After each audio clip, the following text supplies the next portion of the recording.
बिस्मिल्लाहिर्रहमानिर्रहीम बिस्मिल्लाहिर्रहमानिर्रहीम। So dear students, welcome again to the Almanir Science Academy। मैं हूं सिकंदर हयात, आपका बायोलॉजी इंस्ट्रक्टर। तो चलिए स्टार्ट करते हैं बच्चों आज का लेक्चर जो है अबाउट द राइबोसोम।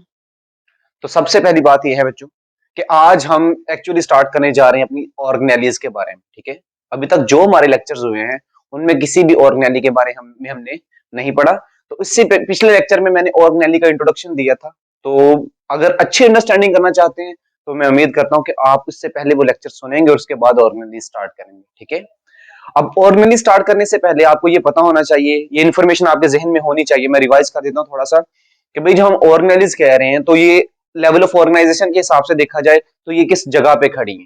तो ये मतलब ये सेल से छोटी हैं। और ये ऑर्गेनेलीज के बारे में देखा जाए तो ये किन चीजों की बनी है, तो ये बनी होती है मॉलिक्यूल्स की, क्योंकि हम जानते हैं कि हमने देखा था कि मॉलिक्यूल्स ही मिलकर क्या बनाते हैं, ऑर्गेनेलीज। तो इसका मतलब आज जब हम टॉपिक स्टार्ट करेंगे और जब हम इसको पढ़ेंगे तो हमारे जहन में ये सारी चीजें क्लियर होनी चाहिए कि क्या ये वाकई मॉलिक्यूल से बन रही है या नहीं।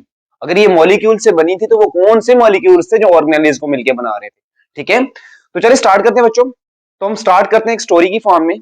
तो वो स्टोरी ये है कि मैं आपसे कहता हूं कि आप में से सभी ने कभी ना कभी जिंदगी में प्रोटीन का नाम तो सुना ही होगा। ठीक है, क्योंकि हम जानते हैं कि प्रोटीन हमारी जिंदगी में बहुत ज्यादा इंपॉर्टेंट है। और आप कहेंगे सर आप कह रहे हैं कि हमारी जिंदगी में इतने ज्यादा इंपॉर्टेंट है तो कहां पर इस्तेमाल होते हैं। तो सबसे पहले मैं कहता हूं मैं एक सेल ड्रा करता हूं। फॉर एग्जाम्पल ये मैंने एक सेल ड्रा किया है। कंसिडर करें कि ये एक एनिमल सेल है जिसके सेंटर में क्या होता है, न्यूक्लियस। और चूंकि आज हमने न्यूक्लियस के अंदर कोई काम करना है तो हम क्या करते हैं कि इस न्यूक्लियस को ड्रा कर लेते हैं साइड पे। लेकिन जी ये क्या है जी, ये न्यूक्लियस है।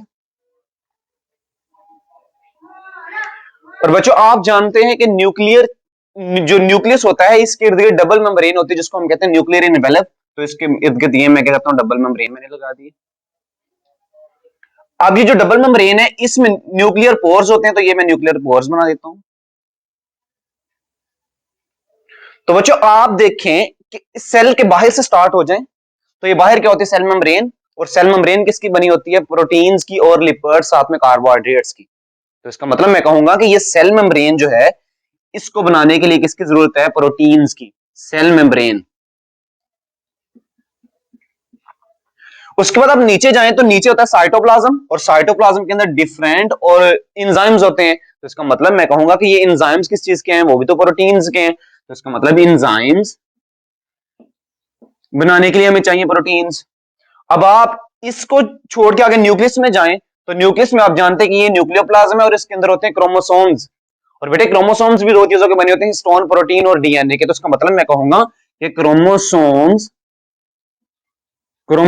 जो होते हैं वो भी प्रोटीन्स के बने हैं। यहां पर साइटोस्केलेटन है जहां पर एक्टिन और ट्यूबुलिन के फिलामेंट्स होते हैं, और वो एक्टिन और ट्यूबुलिन वो भी प्रोटीन्स है। तो इसका मतलब मैं कहूंगा साइटोस्केलेटन इसके लिए प्रोटीन्स चाहिए। इसके बाद मजीद आप देखें तो आपको पता चलेगा कुछ ऑर्गेनेलीज ऐसी हैं जो प्रोटीन से बनी है। और मजीद ये मैं बताऊं कि हर सेल की जो ऑर्गेनेलीज हैं उनकी जो मेम्ब्रेन्स हैं वो भी प्रोटीन और लिपिड और कार्बोहाइड्रेट्स की बनी है। तो इसका मतलब सेल मेम्ब्रेन्स सारी की सारी किसकी बनी है, वो भी प्रोटीन्स की बनी है। आप अपने हेयर्स नेल्स देखें तो उनमें आपको केराटिन प्रोटीन मिलेगा। तो इसका मतलब हेयर्स एंड नेल्स वो भी तो प्रोटीन्स के हैं। बच्चे उसके बाद हम देखें जी हर जगह पे प्रोटीन आप यूज कर रहे हैं, मतलब हम फूड के लिए प्रोटीन इस्तेमाल करते हैं। हम रेड ब्लड सेल्स को देखें तो वहां पर हेमोग्लोबिन प्रोटीन होता है जो कि ऑक्सीजन की जो है ना वो डिमांड को पूरा करता है। आप देखिए तो आपके जो इम्यून सिस्टम में व्हाइट ब्लड सेल्स एंटीबॉडीज बनाते हैं किसी भी पैथोजन के अगेंस्ट, वो भी प्रोटीन्स है। तो इसका मतलब आप कह सकते हैं सर प्रोटीन के बगैर गुजारा नहीं है। और चैप्टर नंबर 2 के स्टार्ट में आप देखें तो एक सेल का ड्राई वेट देखें। ड्राई वेट में आपको पता चलेगा अगर मेमेलियन सेल है तो उसके अंदर 18% प्रोटीन है, और अगर वो प्रोकैरियोटिक सेल है तो उसमें 15% प्रोटीन है। तो इसका मतलब प्रोटीन्स बहुत ज्यादा इंपॉर्टेंट। अब वो क्वेश्चन ये है कि आप कहेंगे सर हमारा टॉपिक एक्चुअली है राइबोसोम के बारे में, आप बात सारी डिस्कशन कर रहे हैं प्रोटीन्स के बारे में। तो बच्चों आपको मैं ये बता दूं कि वो ऑर्गेनेली जो प्रोटीन को बनाती है, जो सारे के सारे प्रोटीन्स को बनाती है, वो राइबोसोम है। तो एक्चुअली मुझे ना राइबोसोम पर जो ऑर्गेनेली है इसकी इंपॉर्टेंस को रियलाइज करवाना था कि अगर ये राइबोसोम है तो इस सेल के अंदर इतने ज्यादा काम हो रहे हैं, और इसी तरह सेल जिंदा है तो टिश्यू ऑर्गन सिस्टम जिंदा है, और इसी तरह एक इंडिविजुअल जिंदा है। और इतनी ज्यादा सारी की सारी डिमांड कौन पूरे कर रही है, राइबोसोम्स काम पूरे कर रहे हैं। और बेटे हम क्या करेंगे, हम एक स्टोरी स्टार्ट करेंगे। जैसे मैं आपसे कहता हूं कि एक बिल्डिंग बन रही है, और आपसे कहा जाए कि बिल्डिंग कौन बनाता है, तो कहते हैं जी मिस्त्री। मिस्त्री जो है ना बनाने वाला बिल्डिंग, वो बिल्डिंग बना रहा है। तो असल में तो वो मिस्त्री बिल्डिंग बना रहा है, लेकिन उसके पीछे वाला प्रोसीजर क्या है वो भी तो हमने देखना है ना, कि भाई ईंटें कौन लेके आ रहे हैं, वो मजदूर लेके आ रहे हैं। ठीक है, फिर हम क्या करते हैं कि जो बाकी सारा का सारा सामान लेके आने के लिए भी तो मुख्तलिफ लोग हैं ना, तो हम सारा का सारा क्रेडिट किसको देते हैं, वो देते हैं मिस्त्री को। तो हम ऐसे ही क्या करेंगे, हम एक स्टोरी पढ़ेंगे और उसमें देखेंगे कि जो मिस्त्री वाला काम है, जैसे मिस्त्री एक बिल्डिंग बना रहा है, इसी तरह जो राइबोसोम्स हैं वो प्रोटीन्स बना रहे हैं। हम सारा का सारा प्रोसेस पढ़ेंगे और उसमें देखेंगे कि वाकई राइबोसोम प्रोटीन्स बनाते हैं या नहीं। तो चलें स्टार्ट करते बच्चों। तो मैं आपको थोड़ी सी एक स्टोरी की फॉर्म में लेकर चलता हूं। तो फॉर एग्जांपल मैं आपसे कहता हूं कि आप में से कोई बच्चा ऐसा है जो ज़हीन है, एक ऐसा बच्चा है जो नालायक है, या मैं ऐसे कहूं कि एक बच्चा ऐसा जिसकी हाइट बड़ी ज्यादा है, जिसकी ग्रोथ बड़ी ज्यादा हो रही, कोई ऐसा बच्चा जिसकी ग्रोथ ज्यादा नहीं हो रही। तो ये सारा किस वजह से है, ये प्रोटीन्स की वजह से। मतलब एक भैंस दूध अच्छा दे रही है तो उसके अंदर प्रोटीन्स अच्छे हैं, और एक भैंस दूध अच्छा नहीं दे रही तो उसका मतलब उसके अंदर दूध देने वाले प्रोटीन्स ही नहीं है। अब समझने वाली बात यह है कि प्रोटीन्स क्या मतलब, प्रोटीन्स इसके अंदर जो जिसके अंदर अच्छे हैं तो वो अच्छे क्यों हैं, और जिसके अंदर बुरे प्रोटीन्स हैं वो बुरे क्यों हैं। तो हम देखें ना, तो हमें पता चलता है कि इस प्रोटीन्स के बनने के अमल को पीछे से कोई ना कोई चीज कंट्रोल कर रही है, और वो चीज जो पीछे से कंट्रोल कर रही है इसको हम कहते हैं डीएनए। तो इसका मतलब फिर हमें ये कहना चाहिए कि जो प्रोटीन्स की कंट्रोल कौन कर रहा है, वो डीएनए कंट्रोल कर रहा है। तो हमें स्टार्ट करना चाहिए डीएनए से। तो जरा ध्यान से सुनिएगा। हम जानते हैं कि ये न्यूक्लियस है, इस न्यूक्लियस के अंदर क्या है, क्रोमोसोम्स। और बच्चों क्रोमोसोम्स बने होते हैं दो चीजों के, डीएनए और हिस्टोन प्रोटीन के। तो फिलहाल मैं क्या करता हूं, सिंपली जो है ना वो ड्रा करता हूं डीएनए। अब ये हमारे पास डीएनए है, और यहां पे आप जानते हैं कि न्यूक्लियस के अंदर भी एक ऑर्गेनेली होती है जिसका नाम है न्यूक्लियोलस। तो ये बच्चों जी मैं ये न्यूक्लियोलस ड्रा कर देता हूं। ये वो न्यूक्लियोलस है जो न्यूक्लियस के अंदर है। सो इसका मतलब ये न्यूक्लियस ऑर्गेनेली है, इसके अंदर ये न्यूक्लियोप्लाज्म और ये न्यूक्लियोलस। इस न्यूक्लियोप्लाज्म के अंदर भी डीएनए का ये वाला पोर्शन आ रहा है यहां से लेके यहां तक, और इस न्यूक्लियोलस के अंदर भी डीएनए का कुछ पोर्शन आ रहा है।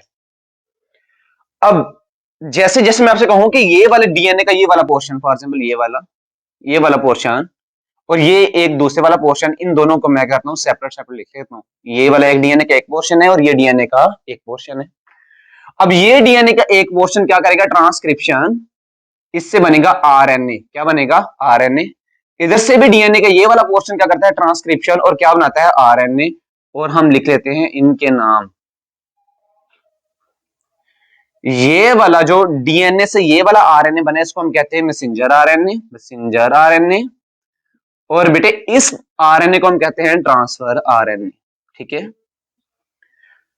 अब ये याद रखना है कि ये न्यूक्लियोप्लाज्म के अंदर काम हो रहा है, ये न्यूक्लियोलस के अंदर काम नहीं हो रहा अभी। अच्छा, अब चूंकि हमने जानते हैं कि राइबोसोम्स जो हैं, राइबोसोम्स प्रोटीन बनाते हैं, और प्रोटीन कहां पे बनते हैं, साइटोप्लाज्म के अंदर। तो राइबोसोम हो गए यहां पे। तो हमने कहा कि ये सारी की सारी इंफॉर्मेशन पड़ी है न्यूक्लियस के अंदर, तो न्यूक्लियस के अंदर डीएनए है, तो डीएनए से ये इंफॉर्मेशन हमने साइटोप्लाज्म में लेके आनी है। तो क्या होगा कि डीएनए से ये जो मैसेंजर आरएनए बना है ये यहां से न्यूक्लियर पोर से बाहर की तरफ मूव करेगा, इसी तरह मैसेंजर आरएनए बना है वो भी न्यूक्लियस से बाहर की तरफ मूव करेगा। तो ये अब किस जगह पे आ गए हैं, ये आ गए हैं साइटोप्लाज्म के अंदर। ये ट्रांसफर आरएनए भी और है मैसेंजर आरएनए भी। ठीक है, अब आप जानते हैं कि इस मैसेंजर आरएनए के पास वो सारी की सारी इंफॉर्मेशन कौन से वाली है, जो डीएनए के पास थी। इसका मतलब सारी इंफॉर्मेशन डीएनए वाली वो किसके पास आ गई, मैसेंजर आरएनए के पास। और वो मैसेंजर आरएनए वही इंफॉर्मेशन लेके कहां पे आ गया, साइटोप्लाज्म के अंदर। अब यहां पे क्या होगी, राइबोसोम्स। और बेटे ये देखें राइबोसोम, फिलहाल आप ऐसे याद रखें कि राइबोसोम के बारे में मैंने आपको कुछ डिस्क्राइब नहीं कर रहा हूं। ठीक है, अच्छा ये राइबोसोम का एक स्मॉलर यूनिट है, एक इसका लार्जर यूनिट है। इसी तरह इसका स्मॉलर यूनिट और एक लार्जर यूनिट।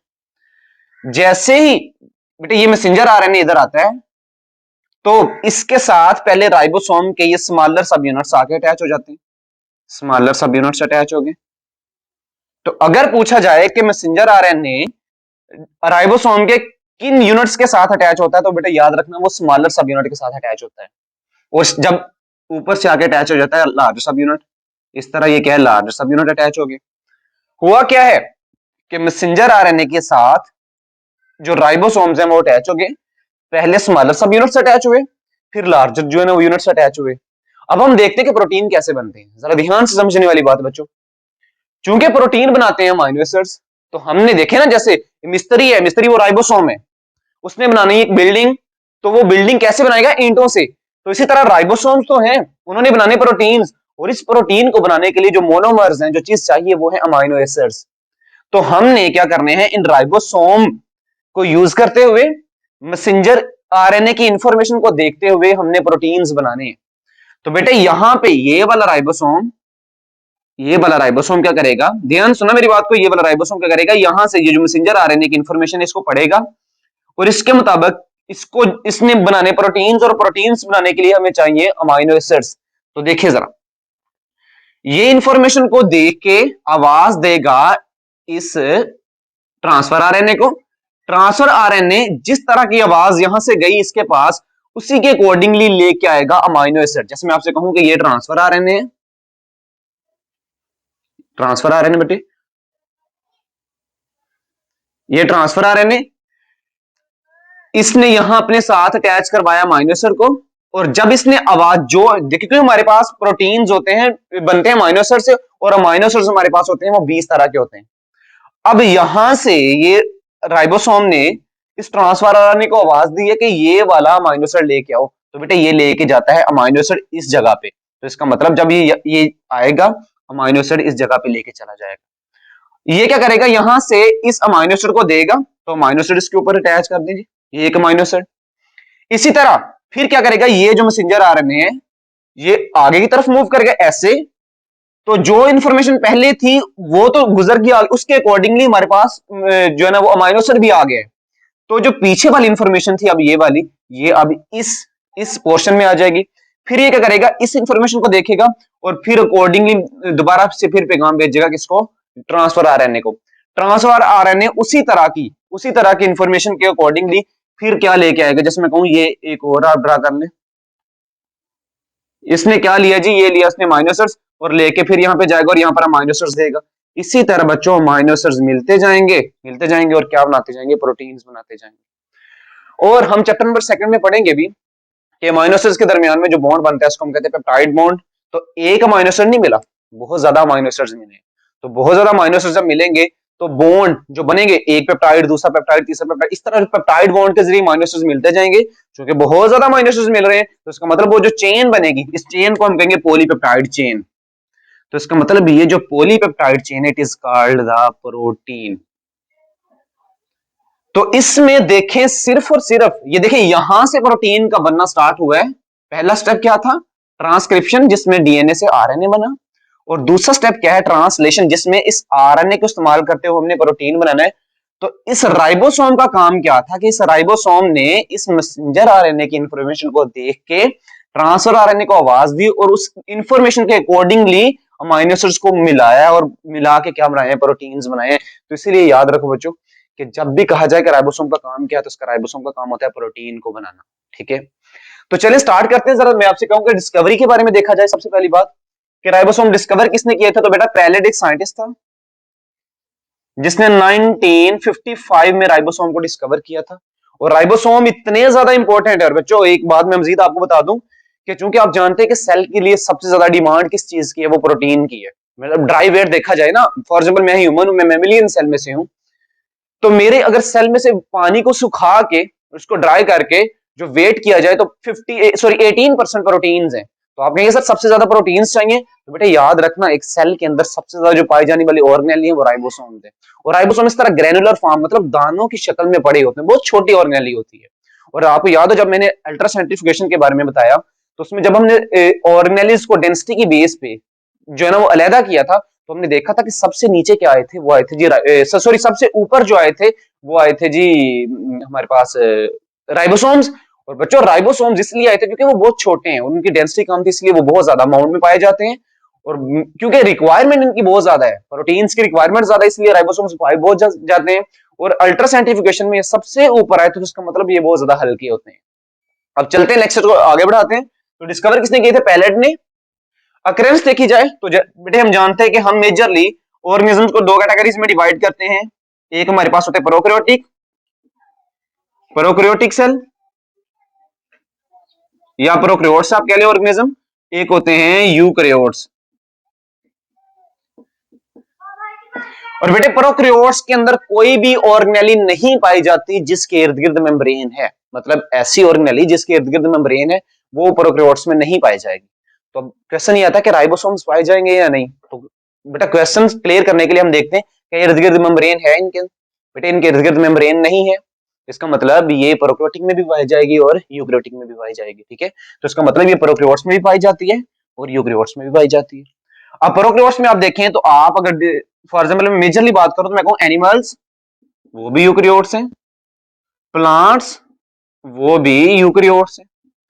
अब बेटे एनिमल्स में एक तो राइबोसोम्स, आप जानते हैं कि साइटोप्लाज्म के अंदर जैसे ये राइबोसोम से फ्रीली मूव कर रहे थे, राइबोसोम जो फ्रीली साइटोप्लाज्म के अंदर मूव कर रहे थे, तो उसका मतलब एक तो राइबोसोम जो है आप कह लें कि साइटोप्लाज्म के अंदर होते हैं, साइटोप्लाज्म, और ये जो साइटोप्लाज्म के अंदर राइबोसोम्स हैं वो दो कैटेगरीज में पाए जाते हैं, या तो वो फ्रीली मूव कर रहे होते हैं या फिर एक ऑर्गेनेली तो जिसको हम कहते हैं एंडोप्लाज्मिक रेटिकुलम। जैसे मैं आपसे कहूं ये एंडोप्लाज्मिक रेटिकुलम है, इसके साथ दानों की शक्ल में अटैच होंगे। हमारा नेक्स्ट लेक्चर इसी के बारे में। तो इसका मतलब अगर ये साइटोप्लाज्म के अंदर पाए जा रहे हैं तो या तो ये क्या है, ये फ्रीली मूव कर रहे हैं साइटोप्लाज्म के अंदर, या फिर वो एंडोप्लाज्मिक रेटिकुलम के साथ अटैच है। और बच्चों एनिमल सेल्स के अंदर एक ऑर्गेनेली जिसको हम कहते हैं माइटोकॉन्ड्रिया, तो ये माइटोकॉन्ड्रिया के अंदर भी पाए जाते हैं। तो इसका मतलब एनिमल सेल्स में ये दो जगह पे पाए जाते हैं, एक साइटोप्लाज्म के अंदर और एक ऑर्गेनेली के अंदर जिसका नाम है माइटोकॉन्ड्रिया। हाँ, साइटोप्लाज्म के अंदर ये दो फॉर्म्स में पाए जाते हैं, वो कौन कौन सी जी, या तो वो फ्रीली मूव कर रहे हैं या फिर वो एंडोप्लाज्मिक रेटिकुलम के साथ अटैच है। लेकिन माइटोकॉन्ड्रिया में जो पाए जाते हैं वो तो जाहिर सी बात है माइटोकॉन्ड्रिया की डिमांड पूरी करेंगे ना। जैसे वो एंजाइम्स जो माइटोकॉन्ड्रिया के अंदर यूज होंगे तो उनको बनाने वाले कौन से राइबोसोम्स होंगे, वो वही राइबोसोम्स होंगे जो माइटोकॉन्ड्रिया के अंदर पाए जाएंगे। तो अगर प्लांट के बारे में बात की जाए तो इसी तरह प्लांट के अंदर बेटे मैं आपसे कहूंगा मेजरली टू कैटेगरीज, एक आप कहें जी साइटोप्लाज्म, साइटोप्लाज्म में अगर है तो इसी तरह या तो फ्रीली है या फिर वो मूव कर रहे हैं, तो या फिर मतलब अटैच्ड है, किसके साथ अटैच्ड है, एंडोप्लाज्मिक रेटिकुलम के साथ। और दूसरा उसी तरह माइटोकॉन्ड्रिया के अंदर भी है तो माइटोकॉन्ड्रिया के अंदर भी पाए जाएंगे। और थर्ड वन बेटे प्लांट्स के अंदर एक ऐसी ऑर्गेनेली जो एनिमल्स के अंदर नहीं है, उसको हम कहते हैं क्लोरोप्लास्ट। तो इसका मतलब प्लांट सेल के अंदर ये तीन जगहों पे पाए जाते हैं, दो ऑर्गेनेलीज और एक साइटोप्लाज्म के अंदर। साइटोप्लाज्म में या फ्रीली या फिर अटैच, और माइटोकॉन्ड्रिया के अंदर भी पाए जाते हैं। और थर्ड वन क्या है, क्लोरोप्लास्ट, क्लोरोप्लास्ट के अंदर भी पाए जाते हैं। तो ये हमने देख लिया कि इनकी अकरेंस कैसी है, और ये दानों की शक्ल में होते हैं, मतलब छोटे छोटे दाने हैं ग्रेन्यूल्स की फॉर्म में। ठीक है, उसके बाद देखिए नेक्स्ट इसकी कंपोजिशन या स्ट्रक्चर के बारे में देखा जाए तो बेटा कंपोजिशन का मतलब है कि ये बने किस चीज से हैं। तो हमें पता चलता है कि ये दो चीजों से बने हैं, ये दो मॉलिक्यूल से बने हैं। तो ये हमारी बात क्लियर हो रही है कि हमने कहा था कि जो ऑर्गेनेलिस जो होती है वो मॉलिक्यूल से बनती हैं, तो ये भी दो मॉलिक्यूल से बनी है। वो कौन कौन से हैं जी, राइबोसोमल आरएनए, राइबोसोमल आरएनए और साथ में प्रोटीन्स, ये दो ऑर्गेनेलिस मॉलिक्यूल्स हैं जो मिलके राइबोसोम्स को बनाते हैं। अब बच्चों आपके जहन में एक क्वेश्चन आया होगा कि जैसे हम कहते हैं कि भट्टा, ईंटों ईंटों वाला भट्टा वो खुद भी ईंटों से बना है और वो बना भी ईंट ही रहा है, तो ये बजाते खुद प्रोटीन और राइबोसोमल आरएनए से बना है। तो ये क्या करेगा, ये बेटे बना तो खुद किससे, प्रोटीन से, और बना भी ये प्रोटीन ही रहा है। मैं आपसे कहूं कि ये राइबोसोम है फॉर एग्जाम्पल, इसका ये लार्जर यूनिट है, ये स्मॉलर यूनिट है। इसको अगर देखा जाए तो इसमें आपको राइबोसोमल आरएनए भी मिलेगा, साथ में प्रोटीन्स भी मिलेंगे। और सेम एज इट ये स्मॉलर सब यूनिट है, इसमें भी आपको राइबोसोमल आरएनए भी मिलेगा और साथ में प्रोटीन्स भी मिलेंगे। मतलब 50% प्रोटीन्स हैं और 50% ही हमारे पास राइबोसोमल आरएनए है। तो इसीलिए इनको हम कहते हैं राइबो न्यूक्लियो पार्टिकल्स कह लें, राइबो न्यूक्लियो प्रोटीन्स, क्योंकि इसमें राइबो न्यूक्लियो मतलब आरएनए है, साथ में प्रोटीन्स हैं, तो दोनों कितने 50-50%।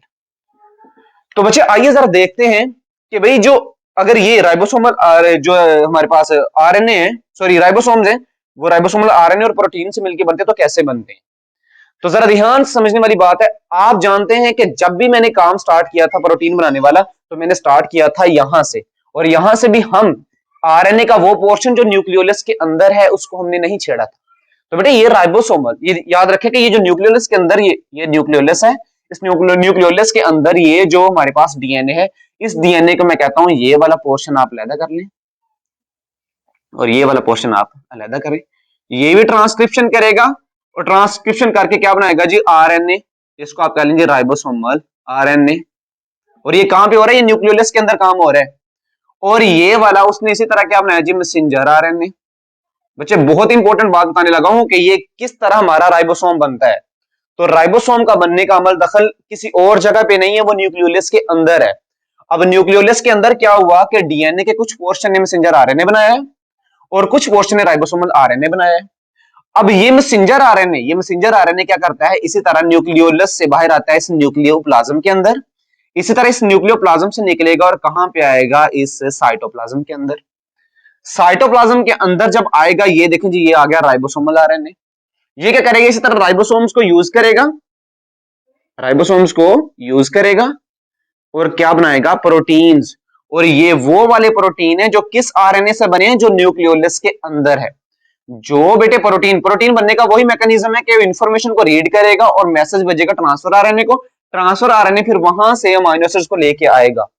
तो यहां ये जो प्रोटीन्स बनेंगे, ये फॉर एग्जांपल मैं कहता हूं ये वाले जो प्रोटीन्स बने हैं, ध्यान सुनो मेरी बात को, ये जो प्रोटीन्स बने हैं ये वो वाले प्रोटीन है जो न्यूक्लियोलस के आरएनए के हैं। अब ये प्रोटीन इसी तरह फिर न्यूक्लियर इनवेलप से गुजरेंगे, न्यूक्लियोप्लाज्म के अंदर जाएंगे, न्यूक्लियोप्लाज्म, और न्यूक्लियोप्लाज्म से होते हुए फिर कहां पे जाएंगे? न्यूक्लियोलस के अंदर। तो इसका मतलब न्यूक्लियोलस के अंदर प्रोटीन्स पहुंच गए। मैं कहता हूं जी ये मेरे पास क्या है? न्यूक्लियोलस के अंदर प्रोटीन्स है। और बेटा यहां पर राइबोसोमल आरएनए ऑलरेडी पड़ा हुआ है। तो ये राइबोसोमल आरएनए और प्रोटीन्स मिलते हैं और क्या बना देते हैं? राइबोसोम्स। तो मैं आपसे कहता हूं कि जैसे मैं आपसे कहूं ये मेरे पास क्या है जी? Ribosomal RNA, sorry proteins.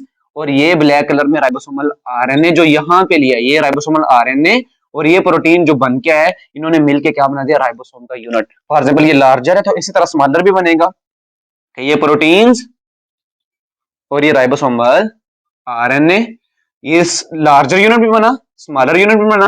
फिर इसी तरह ये न्यूक्लियोलस से न्यूक्लियोप्लाज्म के अंदर, न्यूक्लियोलस से न्यूक्लियोप्लाज्म के अंदर, और न्यूक्लियर इनवेलप से मूव करके बाहर आते जाएंगे और राइबोसोम्स की शक्ल में, मतलब यूनिट्स की फॉर्म में पड़े होंगे। तो इसका मतलब मैं ये फिर कहूंगा बच्चों, बहुत इंपॉर्टेंट बात हमने डिस्कस की है कि राइबोसोम्स कहां पे बनते हैं। राइबोसोम्स हमेशा याद रखो वो न्यूक्लियोलस के अंदर ही बनते हैं। और बहुत इंपॉर्टेंट बात यह है कि कुछ बच्चों को ऐसे लगता है कि राइबोसोम का बड़ा यूनिट और छोटा यूनिट दोनों इकट्ठे मिल के वहां पे आते हैं, जो है ना वो साइटोप्लाज्म के अंदर आते हैं।